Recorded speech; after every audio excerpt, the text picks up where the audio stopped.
Boa tarde, cá estamos para mais uma emissão da Visão de Jogo. Jogou-se a jornada 24, ou melhor, jogou-se apenas uma parte da jornada 24. Fica um jogo pendurado até 28 de março, que será o Benfica em Barcelos, com o Gil Vicente. Logo a seguir a esta emissão vamos ter o especial do Sporting e Estoril, jogo importante também para a liderança do Sporting, e apetece ver, porque o Estoril é das equipas que neste momento está a jogar melhor futebol em Portugal, e por isso garante um bom jogo. Pelo que das equipas que estão no topo da tabela, tivemos o Arouca Porto e também o Braga, que perdeu em Vila do Conde e descolou um pouco, e o descolaram um pouco aqui, são apenas 3 pontos do Porto. Sem mais, arrancamos, e hoje com uma alteração tática no nosso trio de ataque, ou pelo menos o trio, pode ser também uma defesa a 3 para sair a jogar em qualidade. A Sofia Oliveira, por razões técnicas, não está presente, mas temos outro elemento que garante a segurança no corte e também na saída de bola, que é o Vítor Santos. Já é um jogador que já fez parte do plantel noutros tempos e que entendemos voltar a chamar para jogar de início, porque garantiu, nas épocas que esteve cá, qualidade, pelo que acredito que irá manter, embora um ano mais velho, irá manter essa qualidade. Porque é uma semana em que também regressou Marcano, regressou a passado um ano e meio quase sem jogar, pelo que iria começar exatamente por esse ponto, pelo regresso do Marcano na defesa A3 do Porto, aproveitando também o regresso do Vítor Santos, diretor agora do Jornal de Notícias, antes do Jornal do Jogo. O diretor do Jornal do Jogo também está cá, diga-se, o Nuno Vieira, esse não falta nunca, nem por razões táticas nem técnicas, está sempre apto. Vítor, começava por ti. O Porto venceu em Arouca e olhei para o jogo, estive a comentar o jogo, e ver regressar Marcano àquela defesa do Porto talvez seja regressar um jogador que pode ser um símbolo e também uma garantia de segurança e de liderança para uma equipa que precisa exatamente dessas referências. Olá a todos, antes de mais dizer que é um prazer estar aqui, naturalmente com uma missão muito difícil, porque não é fácil substituir a Sofia, que eu gosto muito de ouvir, tal como os outros intervenientes, na Visão de Jogo, que é um programa indispensável, um sucesso, e é seguramente pelas pessoas que cá estão, mas é um prazer estar cá. Gosto sempre de estar na TSF e especificamente na Visão de Jogo ainda olho para esta presença de uma forma mais especial, não tão elogiosa como o Luís quis fazer parecer, porque de facto acredito que estariam melhor servidos com a Sofia. Posto isto, sim, o regresso do Marcano é um regresso, se calhar, eu diria que de todos que estão fora, os que podem vir a estar fora, é o regresso mais importante para esta equipa do Porto. E porquê? Porque estamos num processo de mudança. O Futebol Clube do Porto tem um treinador novo, está a fazer uma espécie de pré-época, porque joga de uma forma completamente diferente em relação àquilo que tinha feito. Se calhar nunca jogou desta forma, enfim, posso encontrar aqui alguns pontos de contacto com aquele ano do Coadriense. E falta ao Futebol Clube do Porto referências. Independentemente de tudo isso, atendendo ao plantel demasiado jovem, é um plantel que perdeu Nico, perdeu Galeno muito recentemente, com a chegada do novo treinador. Nós às vezes, quando vamos comentar sobre estas questões, esquecemos um bocadinho disso, ou seja, o Futebol Clube do Porto, além de ter um treinador novo, com uma filosofia e um modelo completamente diferente do anterior, também perdeu 2 referências importantes. Está numa espécie de pré-época. Nós sabíamos que dentro do plantel do Futebol Clube do Porto há outros jogadores que podem fazer esse trabalho. Não me parece manifestamente que o atual capitão, o Diogo Costa, que é um extraordinário guarda-redes, o facto de ser guarda-redes se calhar também o condiciona um bocadinho naquela missão do capitão dentro de campo. E temos o PP, que de facto, depois de todos os problemas, depois do que já viveu esta época em termos de balneário, não me parece que seja aquele jogador que o Futebol Clube do Porto precisa dentro do campo para ser uma extensão do treinador. Numa defesa que tem tido muitos problemas, ter Marcano, sobretudo jogando numa defesa a 3, que o deixa menos exposto. É evidente que os anos também passam, como passam por mim. Tu disseste há pouco que eu estava mais velho, não é verdade? Também o Marcano também continua a somar, e já enquanto jogador de futebol, já com uma longevidade bastante grande, é evidente que também pesa. E jogar numa defesa a 3, apesar de tudo, é um bocadinho diferente. Não quer dizer que o esforço seja menor, mas nós vimos muito bem e temos pontos de contacto no campeonato português. Por exemplo, um jogador como o Coates, que fazia muito bem aquela posição, o central do meio, por assim dizer. É evidente que o Marcano é um jogador com outras características, mas transmite essa segurança em termos de carisma até, é uma espécie de voz de comando, é uma referência para todos os outros companheiros numa equipa muito jovem. Portanto, eu acho que tu, como um conhecedor, fizeste muito bem em abrir o programa por aí, porque quando vemos um jogador corretíssimo, tão bom jogador como o Marcano regressar, que tem tido tanto azar com lesões, parece-me que era mesmo aquilo que o Futebol Clube do Porto precisava. Era o jogador que o Porto precisava para estabilizar esta equipa. Depois podemos falar sobre aquilo que o Porto jogou na primeira parte com muitas dificuldades. O Arouca, que é uma boa equipa. Aliás, o nosso campeonato está, se calhar, com equipas bem trabalhadas como não tinha há muito tempo, e nós desvalorizamos isto sempre que falamos que os grandes que escorregam muito e que não estão assim tão bem. Nem sempre é isso. É evidente que escorregam. Nós vivemos 50 anos de futebol habituados aos três grandes ganharem sempre, e agora não vemos isso com tanta facilidade. Também há mérito das outras equipas. Nós reparamos que o Arouca é uma equipa que está ali sujeita de repente a cair para a zona do play-off, mas é uma equipa que sabe praticar futebol, sabe como joga. Não há ninguém que esteja habituado, que veja futebol e que perceba aquilo que é o futebol na atualidade, um futebol muito físico, de ganhar vantagens, de equilíbrios. Qualquer perda de vantagem numa zona do campo pode resultar numa situação de golo 80 metros adiante. Nós, quando vemos o Arouca jogar daquela forma, se o Futebol Clube do Porto tivesse deixado de cair pontos em Arouca, é evidente que o Futebol Clube do Porto tem outros meios, tem outros jogadores, mas se tivesse deixado de cair pontos em Arouca, teria sido mérito do Arouca pela forma como jogou. Não aconteceu, o Futebol Clube do Porto foi um justo vencedor, mas fica sempre um sentimento, para os portistas ficará sempre um sentimento de inquietação quando vemos o Arouca, vezes sem conta, conseguir ultrapassar aquela primeira barreira e depois conseguir jogar dentro daquilo que é a primeira e a segunda linha do Porto, e isso até se traduziu em algumas oportunidades ou lances de perigo que por um motivo ou outro não aconteceram serem transformados em golo. Mas pronto, isso também estará um bocadinho ligado ao momento do Futebol Clube do Porto, a um momento de transição. Eu chamaria este momento uma espécie de segunda pré-época. Estou muito curioso de ver o que vem a seguir, porque o que vem a seguir é um Sporting de Braga Futebol Clube do Porto. Estão separados por 3 pontos. Nesta altura o Sporting de Braga, mesmo a questão do título não está definitivamente arrumada. É evidente que sabemos que tendo 3 equipas à frente é muito difícil, e olhando para aquilo que é este Sporting de Braga, também muito jovem, mas estou muito curioso em relação ao que pode ser esse jogo do próximo fim de semana.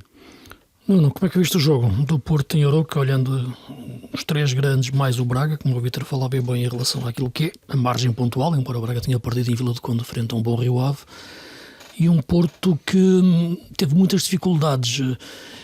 Não sei, durante a semana o Anselmi teve uma conferência de imprensa, mais uma boa conferência de imprensa do meu ponto de vista, daquilo que é falar sobre o jogo, embora cada vez mais eu veja, como dizer, estava um pouco mais crispado em alguns momentos de algumas perguntas, em que eu acho que aquele auge dessa crispação foi quando perguntou: mas porquê é que me contrataram? Não é? E em que lugar ficou o Porto a época passada? Depois de ter dito antes que não era pelos resultados que se devia valorar o trabalho de um treinador e até o seu nos últimos tempos. O que é que te parece neste momento? Porque é que o contrataram para jogar desta forma? Acredito que sim, quando se contrata um treinador, contrata o seu modelo de jogo, mas para este modelo de jogo funcionar, muitas vezes é preciso dar passos atrás. E talvez o bloco da equipa tenha dado passos atrás no jogo com o Arouca, na segunda parte, para se sentir melhor no jogo. Boa tarde a todos. Boa tarde, Luís. Boa tarde, Vítor. É um gosto ter-te aqui de regresso a um programa que conheces muito bem.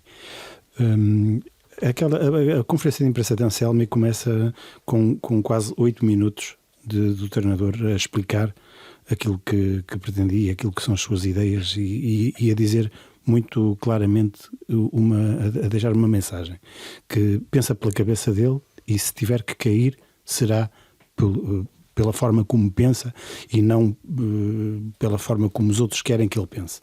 Acho que isso para já foi logo uma nota positiva, é uma nota positiva que demonstra que é um treinador com personalidade e que trouxe as suas ideias e que se morrer, morre pelas suas ideias. Isso é um ponto importante. E não é um treinador que se adapta ao plantel, mas sim que quer que o plantel, e vai trabalhar o plantel de acordo com aquilo que são as suas ideias. Claro que é difícil, uma pré-época com a época em andamento, com o campeonato em andamento, já não há competições europeias para o Futebol Clube do Porto este ano, mas com o campeonato em andamento é muito difícil. Há aqui algumas notas que realmente Anselmi tem de levar em conta. É uma boa notícia, sem dúvida, como o Vítor explicou muito bem, o regresso de Marcano, não só por ser um elemento que vai reforçar e dar segurança ao sistema defensivo, uma defesa a 3, mas parece-me muito importante o posicionamento dele no meio, entre aqueles dois jogadores que têm cometido muitos erros individuais e que com Marcano no meio poderão ser evitados, porque Marcano é uma voz de comando e poderá ser importante na ligação, numa maior assertividade desses dois centrais que jogam agora do lado deles. O Porto teve também alguma infelicidade no modo como Mora deixou de poder ir a jogo. Foi uma baixa de vulto e a substituição acabou por ser a opção, acabou por ser Eustáquio, que inicialmente surgiu numa posição um bocadinho diferente do que se esperava. Talvez se esperasse que Fábio Vieira jogasse mais à frente um bocadinho. A opção foi por Eustáquio, por motivos que Anselmi saberá explicar melhor, e procurou também dar profundidade com Gonçalo Borges. Como se sabe, não é um jogador que recolhe unanimidade por parte de adeptos nem de comentadores.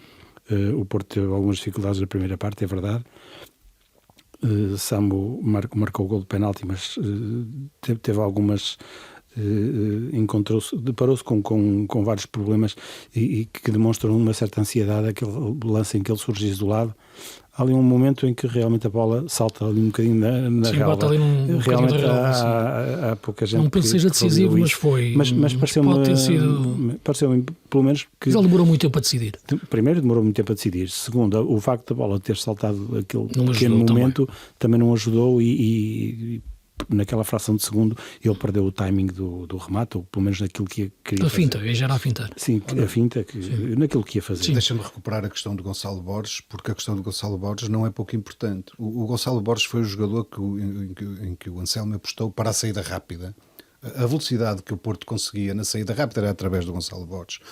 O Gonçalo Borges, por muito que gostemos dele, e tem coisas extraordinárias, tem que ter outra maturidade na altura do passe, no coletiva. Respeito. Exatamente. No respeito. Eu acho que ele nem sequer é individualista. É ter a cabeça levantada para poder perceber o movimento do colega que vem pela esquerda, o movimento do colega que se está a desmarcar, porque na verdade eu diria que 80% das vezes que ele decidiu mal, teria decidido bem se tivesse outra capacidade para parar. Não sei se algum dia a vai ter, espero que a tenha, porque tem outras qualidades que são extraordinárias.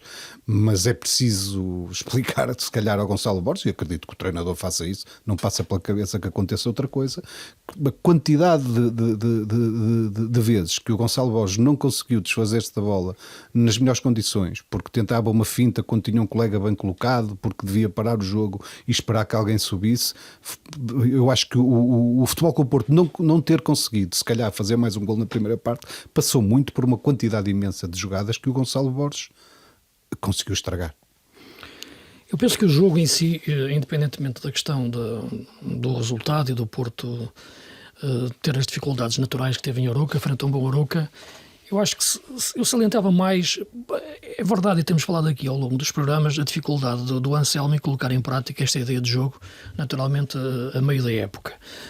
Já no início da época seria difícil, porque é um sistema muito exigente, mas mais ainda a meio da época, e quando há aquela velha questão que foi colocada também na conversa de imprensa do que é que está primeiro, se é o sistema ou se é as ideias do jogador, ou as características dos jogadores, quem é que se deve adaptar a quem, eu coloco sempre que devem ser as duas coisas ao mesmo tempo. Isto é, o plantel deve corresponder, e os jogadores, àquilo que é a ideia de jogo, efeitos escolhidos para jogar dessa forma.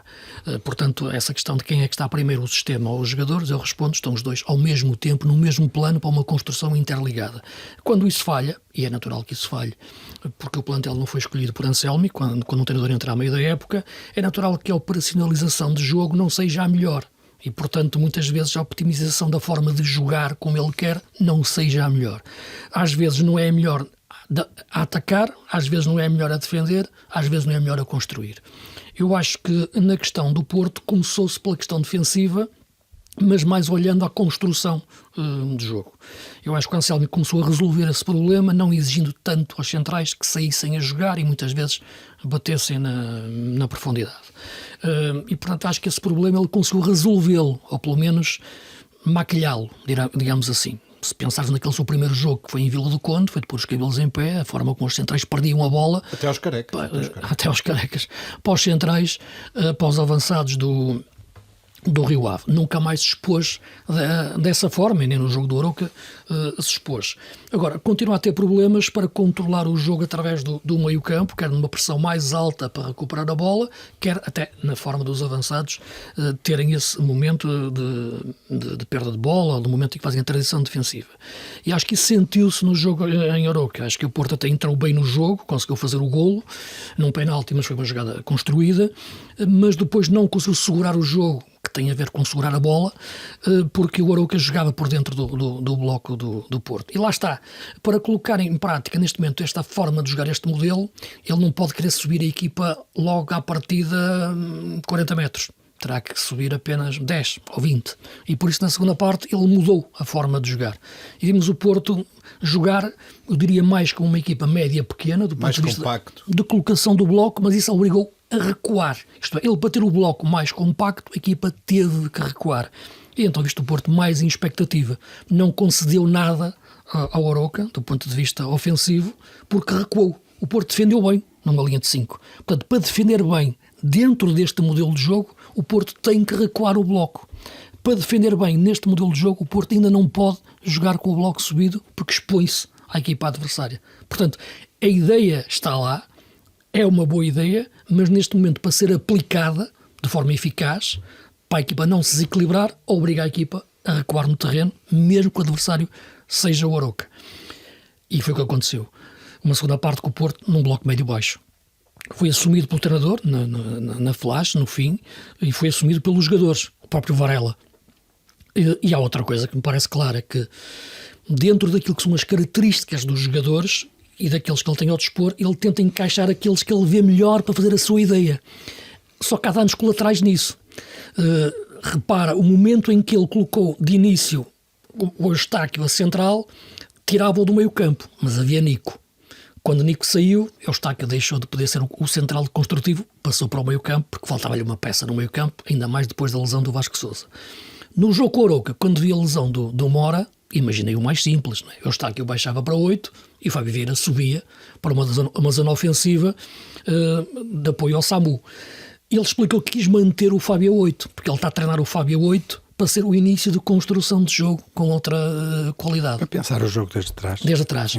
É uma boa ideia, só que o problema é que ele pensar o jogo desde trás poderia pensar. O problema é que faltava depois quem definisse na frente, porque já não estava Mora. Não estando Mora, teria que estar um jogador mais semelhante a Mora, que não é o Eustáquio. E, portanto, seria Fábio Vieira. E no lugar de Fábio Vieira teria que estar um jogador mais parecido com o Fábio Vieira. O Eustáquio não será assim tão parecido, mas em termos daquilo que é a construção do jogo desde trás, poderia fazer. E acho que o Porto perdeu o avançado que devia ter como o Fábio Vieira. Acho que os jogadores jogaram em posições inversas durante a maior parte do tempo, e na segunda parte tornou-se isso mais evidente à medida que o Porto foi recuando e à medida que o Porto depois mudou. Houve um momento em que, já é clássico agora os treinadores fazerem isto com o guarda-redes, simular ali uma pequena lesão, uma pequena dor muscular, e automaticamente ele chama os jogadores e fazia uma pausa técnica. E foi quando ele chamou o Eustáquio, chamou o Namaz, que entretanto tinha entrado, e o Fábio Vieira. E eles trocaram de posição. O Eustáquio veio para o 8, o Namaz caiu na esquerda e o Fábio Vieira na direita. E rapidamente o Porto criou oportunidades. O Fábio Vieira tem logo uma bola na barra e faz o golo que só ele podia fazer daquela forma, estando ali. Mais um grande golo. Mas se ele estivesse a jogar a 8, não iria fazer aquele golo, porque não estaria naquela posição. Portanto, há aqui este enquadramento de ideias e da aplicação das características dos jogadores que tem que ser melhor adaptado.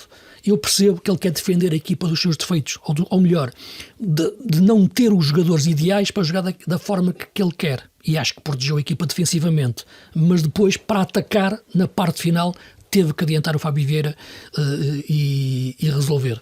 A partir de agora, coloca-se essa dúvida. E só para lançarmos também já o jogo da próxima jornada, No fim de semana como o não há Vítor Fábio falou, Vieira. que é que na próxima jornada, Nem mora. que é um Braga-Porto, o Braga também não tem o Roger, que lesionou-se ontem.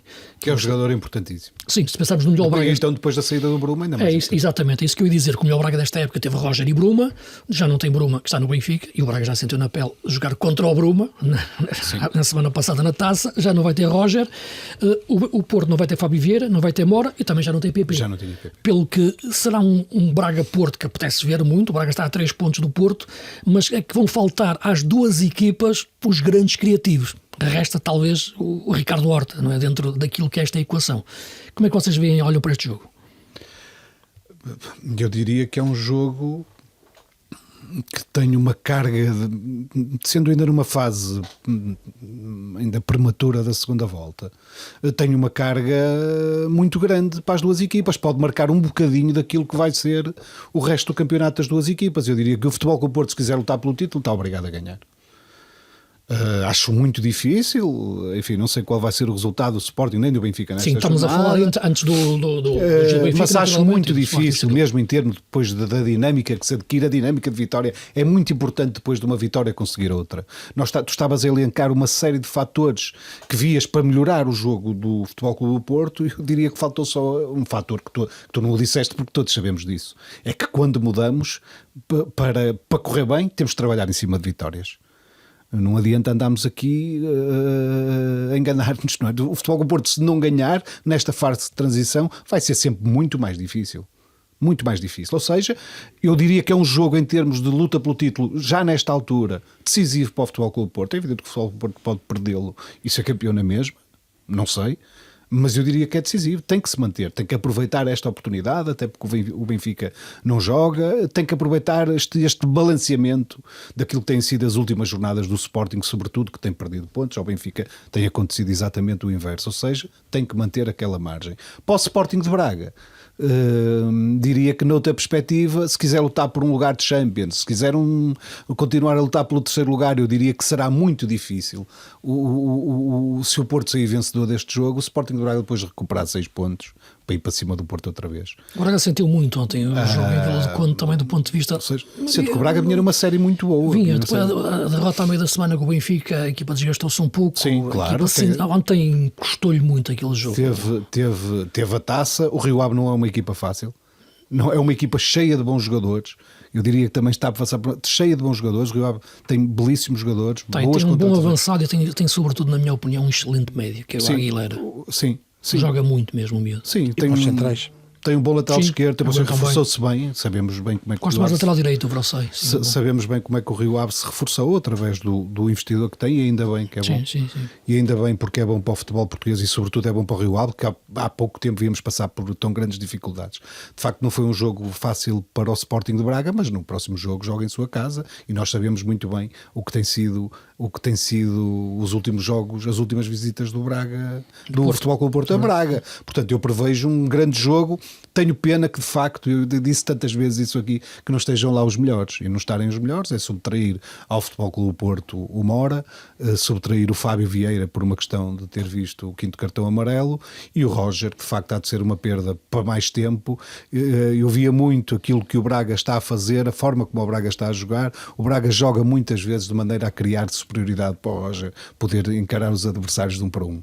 O Luís, que é muito atento, e o Nuno, muito mais atentos do que eu isso. Eu notei isso nos últimos jogos do Braga. E estes resultados bons do Braga têm muito a ver com isso. Têm muito a ver com o que a equipa trabalha para poder libertar o Roger. É evidente, também liberta outros jogadores, porque depois a vantagem aparece e naturalmente a equipa tem bons jogadores, sabe aproveitá-lo. Portanto, tenho pena, mas de facto o jogo enquanto cartaz não deixa de ser um cartaz interessante, com estes ingredientes a acrescentar-lhe um bocadinho de picante, diria eu. Eu acredito que o Braga possa ter um 4-3-3 com o Gabri a jogar no lugar do Roger, com o Ricardo Horta a manter-se e o Navarro ponta de lança ou o El Ozani. Mais um 4-3-3 com Racic e o Gorbi e o Moutinho. Mas no Porto não há estes criativos todos que falamos. Eu acho que pode ser o momento para lançar um jogador que eu acho que tem muito talento, que é o William Gomes. olhando aquele trio ofensivo nas costas de Samu, quando digo trio ofensivo, enfim, retirar aqui um elemento a esse, pôr o Eustáquio mais atrás, mas pensar no William Gomes e no Namaza no apoio ao Samu. Estou a olhar para esta ideia de jogo do Porto em Braga. O que é que te parece este duelo que eu criei aqui? Pode ser, pode acontecer, mas não sei. O William Gomes é um jogador muito, muito jovem ainda. Tem uma capacidade de improvisação muito grande. Estás a ver o Gonçalo técnica. Borges a continuar com o titular do Porto? Eu acredito que a opção será por Gonçalo Borges, sinceramente. Acho que não vai arriscar a entrada de William Gomes a titular. Mas lá está, não tendo Favieira, não tendo Rodrigo Mora, alguma coisa vai ter que mudar. É mais que previsível a entrada de Eustáquio para jogar ao lado da Lavarela, isso parece não haver grandes dúvidas. Agora, como vai ser o resto da construção ofensiva do Futebol do Porto, nomeadamente junto a Samu, é que colocará mais dúvidas, mas eventualmente Namaza, que eu acho que entrou muito bem em Arouca, e nesse recuo estratégico do Futebol Clube do Porto, que eu acho que teve muito a ver com a forma como a equipa se expôs e não aguentou, não segurou a vantagem que tinha tido na jornada anterior contra o Vitória Guimarães. Expôs-se. Sim. E Anselmo me parece ter aprendido a lição, e em vantagem não se expôs da mesma forma, até porque o Arouca já tinha deixado avisos, nomeadamente no jogo contra o Sporting, que é uma equipa muito perigosa quando tem espaços. Portanto, se o Porto se expusesse, também a questão é essa, Nuno. Por isso é que eu disse, desculpa, que o modelo de jogo é o mesmo, só que é expressado de forma diferente, para viver de forma diferente no momento defensivo, não expô-lo tanto. Não? Quanto ao Braga, é verdade, Roger é um jogador muito importante, tem vindo a demonstrar, e não é de hoje. Mas o Gabri sempre que entra bem. Eu acho que o Carvalhal mete-o tarde sempre nos jogos. É isso que eu ia chamar. Já meteu tarde em Guimarães, acho que já meteu tarde na Luz, acho que já meteu tarde ontem outra vez frente ao Rio Ave. Ou se calhar do Gabri Martínez. Ou se calhar tem algum problema físico que... Talvez. Não só em 10 minutos ele queria sempre oportunidades. Sim, a verdade é que depois de Roger sair, o Braga sofre o golo num claro erro defensivo. Porque... Ontem, ou entrar tarde, a falar da questão, a lesão do Roger entrou mais cedo, não é? Sim, mas o Braga criou imensas oportunidades para empatar o jogo, para não perder, e sofreu o golo. Mérito do jogador do Panzo, que é um dos centrais interessantes que o Rio Ave tem. Mas foi uma entrada fulgurante, e o jogador que eu estava a marcar, no caso o Gorbi, não saltou, ou seja, praticamente foi um cabeceamento sem oposição. É um erro individual que me parece foi claramente comprometedor para a equipa do Braga, e o Braga ainda assim foi para o ataque, investiu, criou diversas situações, pelo menos 2, 3 situações para empatar o jogo e não perder. Portanto, parece-me que estão mesmo sem esses jogadores importantes como Favieira, Mora, Roger. O Braga também perdeu Bambu e eventualmente terá outras soluções no eixo defensivo, que também tem tido muitos problemas para resolver o Braga. Mas mesmo sem esses jogadores, penso que está em aberto ser um jogo muito interessante, no qual o Porto não pode falhar, porque o Porto não pode correr riscos de perder mais pontos. Estando nós aqui a falar sem saber o resultado ainda do Sporting e sem saber o que vai acontecer depois no Gil Vicente Benfica. Sim, o Gil Vicente Benfica que só vai jogado no final do mês, porque temos Champions esta semana, e temos uma Champions com mais um Benfica-Barcelona, mais um confronto entre o Benfica e o Barça. É uma altura diferente, já foi há pouco tempo, mas parece que o Benfica taticamente transformou-se muito, ou pelo menos encontrou muitas soluções variantes na forma de jogar. A entrada do Dallas, que foi fundamental, acho que é uma contratação que tem acrescentado muito à forma de jogar do Benfica, e dá soluções também para aquele lado esquerdo que depois estende-se ao resto da equipa. O Benfica não pode ter Bruma, recordar na Liga dos Campeões, mas que eu acho que pode, neste jogo frente ao Barça, ser uma equipa que agora aprendeu a defender a 5, e que isso pode ser importante para este primeiro jogo. Que te não parece, só Vitor? pode, parece-me que tens razão, não só pode, como já provou que pode. O Benfica está diferente, falaste na questão de defender a 5, é verdade, Vemos muitas vezes o Benfica, sem começar a jogar naquele sistema de 3 defesas, quem estiver atento percebe que o Carreras é muitas vezes o terceiro defesa central do Benfica, podendo jogar aproveitando a profundidade que o Dal dá e a forma interessante até como se posiciona defensivamente, que quem o conhece não é surpresa, porque ele é lateral esquerdo, embora jogue no Benfica numa posição mais adiantada. Eu diria que o grande segredo do Benfica para esta série de resultados, e nós estamos aqui a falar de um fevereiro muito bom para o Benfica, não perde, o jogo que empata é aquele empate com sabor a vitória, porque o Benfica é apurado com aquele 3-3 em casa frente ao Mónaco. Eu diria que há aqui por muito que eu não queira, vou ter que voltar a um assunto que eu já falei e eu já não estou há algum tempo aqui no programa, mas que já falei muitas vezes. É a diferença de, no futebol atual, no futebol moderno, nós atacarmos com 11, guarda-redes incluído, e defendermos com 11. O que é que se subtraiu aqui ao jogo do Benfica e o que é que se acrescentou? Acrescentou-se, eu nem falo tanto no ponta de lança, no Belotti, porque se não jogar ele joga outro e por acaso o outro até é melhor, na minha perspectiva. É evidente que é sempre mais uma opção.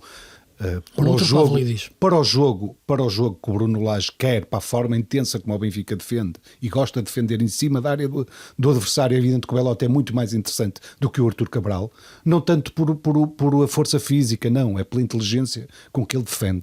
Já percebemos todos isso, quem está atento já percebeu isso. Faz muito melhor, um trabalho mais parecido com o do Pavlidis. Não é tanto por aí, mas é por esta nuance do Dal, naturalmente do Bruma, mas o Bruma não conta para a Champions. Esta nuance da introdução do Dal no jogo do Benfica. O que é que isto permitiu?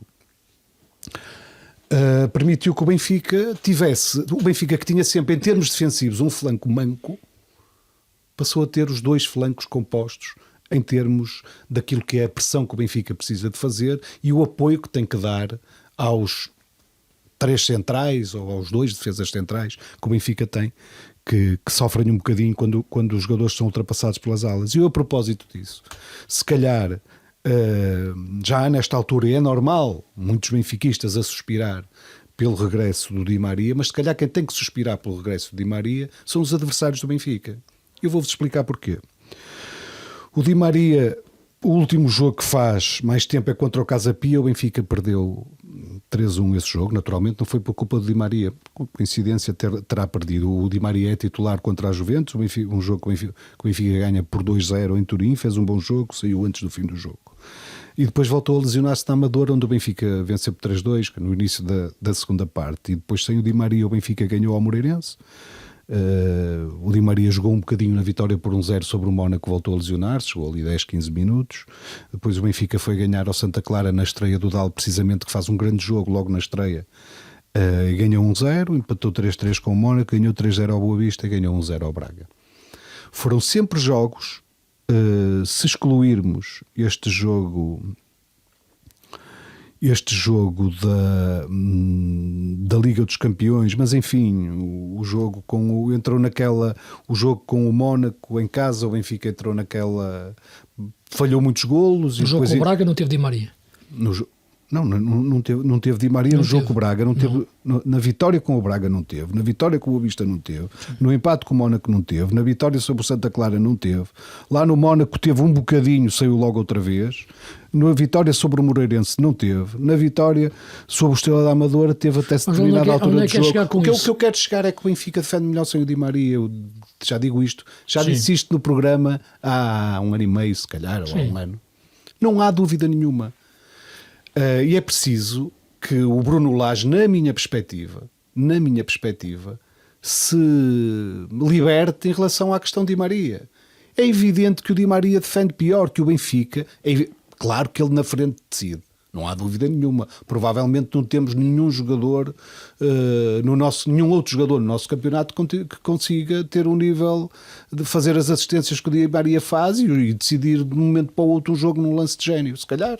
A esse nível, mas o jogador é muito mais do que isso. Eu sei. Um jogador é muito mais do que isso. Falas nos diferentes momentos do jogo. Então, falo nos diferentes momentos do jogo. Naturalmente, apreciem, vejam o futebol como ele é e vejam lá qual é o comportamento defensivo do Di Maria. E às vezes o Artur Coglou também. Sim, agora vamos imaginar neste jogo frente ao Barça. Nuno, também passo-te a bola agora para dizer.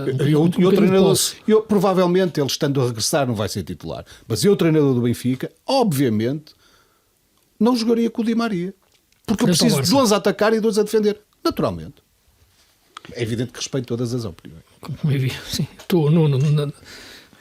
O melhor Di Maria. Tem lá um ataque de treinador e diz-me se metias Di Maria. O melhor Di Maria colocaria a jogar. Mas qual é o melhor Di Maria? O Di Maria dá 10 anos? É o Di Maria que faz assistências, o Di Maria decisivo no último passe, que o Di Maria genial que tu falaste. Embora eu concorde que sem Di Maria o Benfica defende melhor. E é uma equipa mais equilibrada.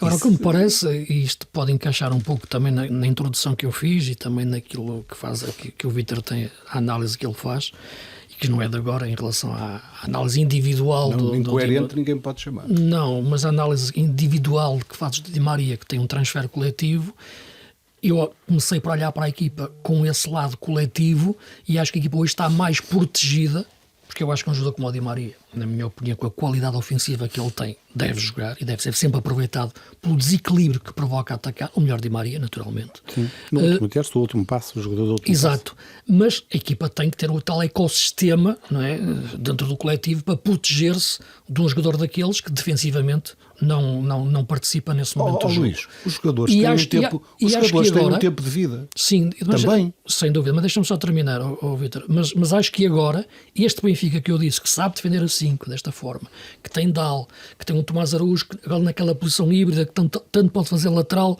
como ser central, porque este sistema agora dá essa capacidade de mutação ao jogador sem o colocar na linha. Eu só falei do Carreiras, mas faz dos dois lados. Exato. Eu acho que este Benfica está mais preparado para suportar um jogador como o Di Maria na frente. O que achas, Nuno? Sim, concordo. E por isso mesmo é que eu digo que colocaria o melhor Di Maria, a 100% fisicamente. Está melhor preparado defensivamente a equipa? Penso que sim. Estou de acordo que sim. Olha, o Vitor Paneira, não? O que quer dizer? Os jogadores têm um princípio, um meio e um fim. Mas quer dizer que o Di Maria é um jogador finito? Como diria, não é um jogador para o nosso campeonato, para a exigência de jogos. Eu acredito que o Di Maria, no jogo da taça contra o Cascalheira, sendo desprezo para o Cascalheira, não há dúvida nenhuma. A um nível de Champions já não tem condições. Até te vou dizer mais: se tivesse condições, não estava no Benfica. É a minha opinião. Não te parece? Não concordo. Acho que Di Maria tem momentos de brilhantismo e que decide muitos jogos e não é só contra o Cascalheira que pode decidir. Eu acho perfeitamente que pode decidir com o Barcelona, mas a equipa toda tem que se adaptar a ter um jogador como aqueles. Sim. É verdade o que tu dizes, naturalmente, que um jogador daquele nível poderia estar, se estivesse no top da sua carreira. No top da sua carreira não esteve no Benfica, saiu e andou por grandes clubes, como o Benfica é, naturalmente, mas falamos de grandes clubes financeiramente mais capazes, como a Juventus, como o Paris Saint-Germain, por aí fora, mas eu acho que continua a ser um jogador decisivo dentro durante menos tempo, mas no tempo suficiente para poder definir de forma ofensiva. Agora a equipa tem que ter formas de se proteger disso. E uma das formas de se proteger também dentro do coletivo, além desta questão de defender a 5, é o regresso de um jogador como o Florentino ao 11. Eu acho que a equipa tem que ter essa capacidade, a tal âncora do sistema.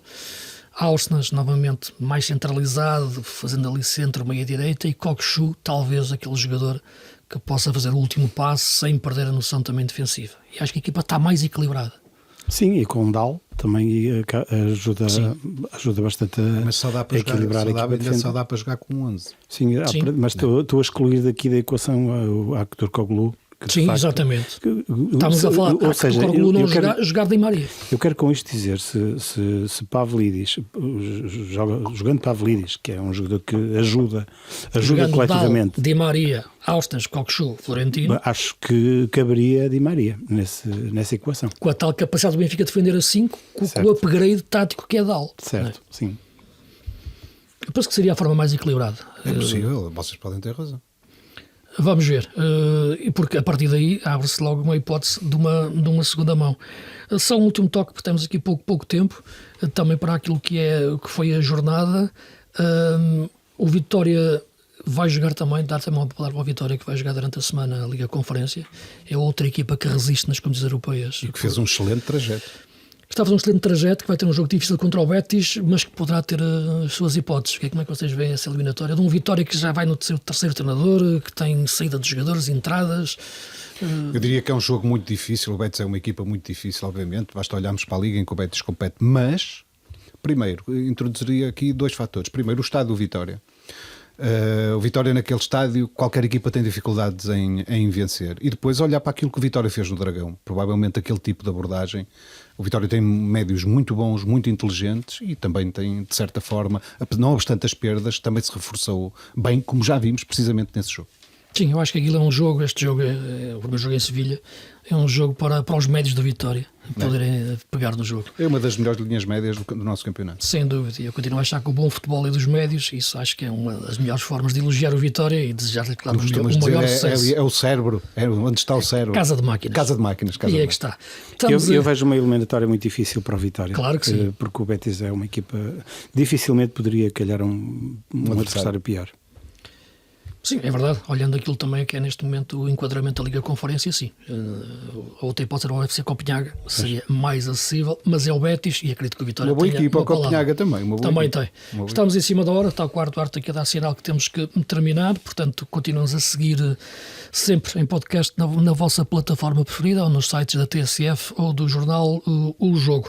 De seguida vamos para Alvalade, o Mário Fernando vai já ir pegar na emissão, o Ricardo Barras faz o relato, a Rita Silva Vieira vai estar ali junto à relva a ver o que é que os jogadores fazem e dizem mais de perto, e o Bruno Dias a fazer comentários táticos que mais ninguém faz. Portanto, cá estaremos para a semana, um grande abraço e já sabem, o futebol esteja convosco.